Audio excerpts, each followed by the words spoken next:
Ògèdèngbé gbéra nílẹ̀ òdìdè agbógungbòrò.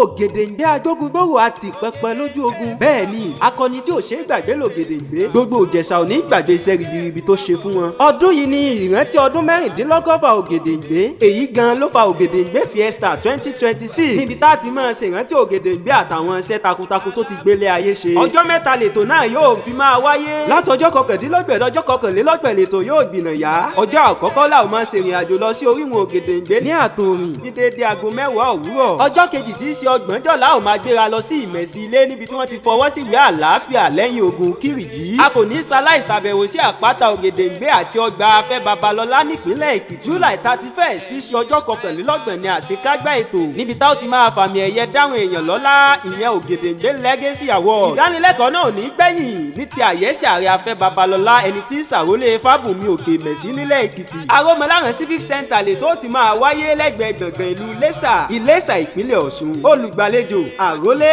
Táyọ̀ Ògèdèngbé. Olùkéde Fẹ́mi Àlùfáà.